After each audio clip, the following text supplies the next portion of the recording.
Hey guys, welcome to Pajama Let's Play. I'm Michelle, host of Pajama Let's Play, where we talk all things Kingdom Hearts.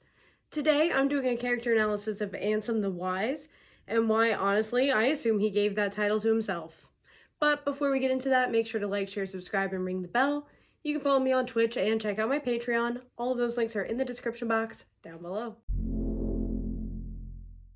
I'm going to be covering a lot of the story, so feel free to get caught up first and then come back to this. For everyone else, today's video was inspired by this comment left by one of my subscribers, Lichtverbunden.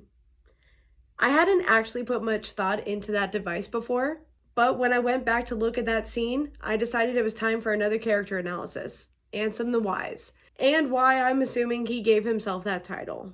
First, let's take a look at that scene real quick. I was obsessed with thoughts of revenge. My apprentices stole everything precious to me. My research and my pride.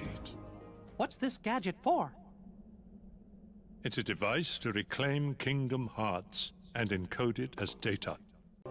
We've said enough. Rico, you know what to do. King Mickey, my friend, forgive me. Farewell. Lichtverbunden pointed out that the machine seems to be holding a universe within it, and it definitely does. An interesting tidbit, it actually starts off empty and it fills up off camera. I don't know if that was intentional or sloppy programming, but it's definitely something interesting to consider. Not only does that device hold a universe within it, it's specifically Kingdom Hearts, which he said he's trying to convert into data. Like, really? Had he continued, not only the Kingdom Hearts in the sky, but all of his reality would have been pulled into that chamber, because Kingdom Hearts is all connected as one. You can't just pull in, 75% of it, without expecting to pull in the rest. But that's the fatal flaw in Ansem the Wise, isn't it? He's been researching for so long and been through so much that the outcome he foresees must be the only logical outcome. But he doesn't know everything, and not nearly as much as he thinks he does. Let's start at the beginning, Kingdom Hearts 2 and the Ansem secret reports. Granted, he did pen the first report in Kingdom Hearts 1, but the rest were Ansem's Secret of Darkness, so they don't count for our purposes today. I have linked here the video I'm using for the secret report clips, and there's a bunch of other great content on that channel for you to check out. Report 2 sums up my overall feelings pretty well. As soon as I found out, I called my apprentices together and ordered them not only to cease their studies, but to destroy the results of their research thus far. What on earth was happening within the hearts of my 6 beloved apprentices? While pursuing the mystery of the darkness of the heart, could they themselves have strayed into its depths? Yet I remain the most foolish of all, for having begun these experiments. We're not meant to interfere in the depths of another's heart, no matter what our reasons for doing so, and my error plunged me into despair. So Terranort released his heart, and it seems either Xemnas or Ansem Seeker of Darkness forcibly removes the other apprentices' hearts thereafter, finishing with Breg. After that, they go rogue and collect their own test subjects. There are some things that are too precious to risk putting into danger no matter the reasons, and our hearts and souls are certainly in that category. The various interactions with Xehanort and Terranort specifically make it clear that his thirst for knowledge is insatiable, and I have a hard time believing there weren't warning signs sooner than that.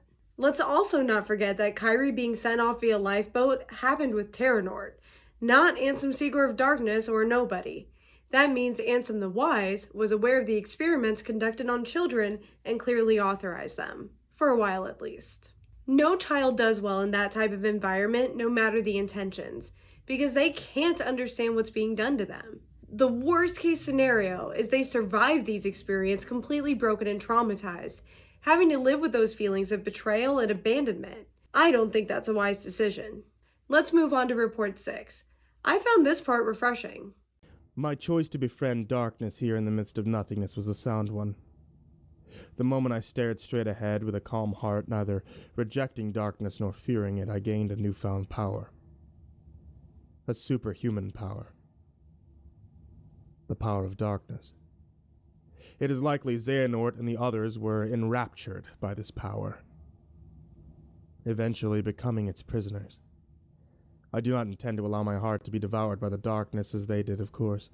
With this new power, I uncovered a corridor of darkness, the one that connects the realms of nothingness to the outside world.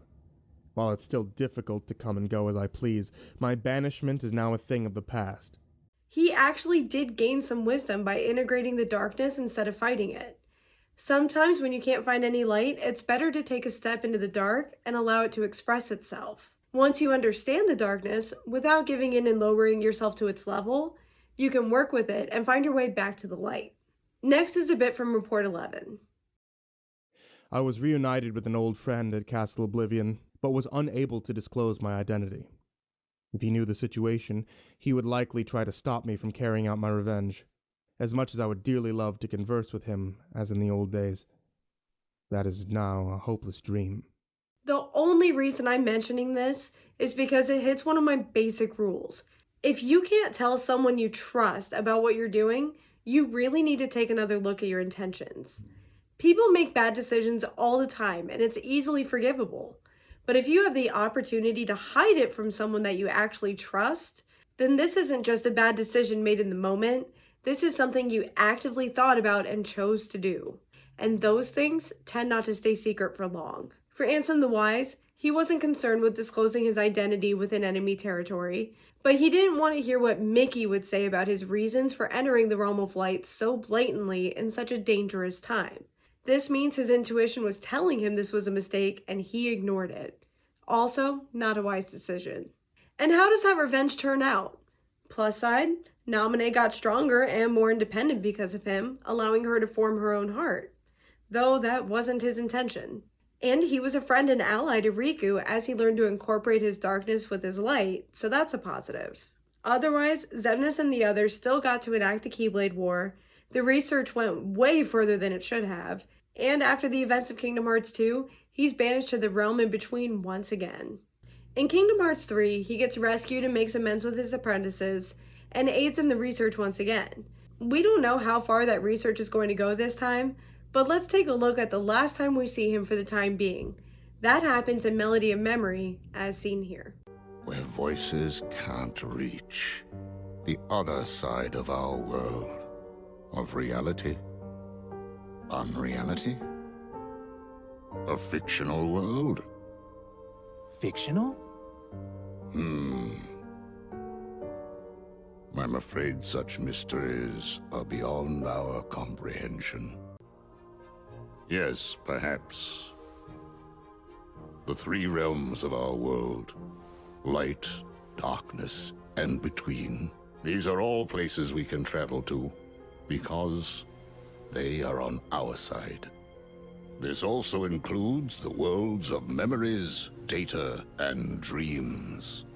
If I am correct, then this other side of our world, from which voices cannot reach, must be a place outside of our reality. Namely, it must be unreality, or fiction. But that is the extent of our knowledge.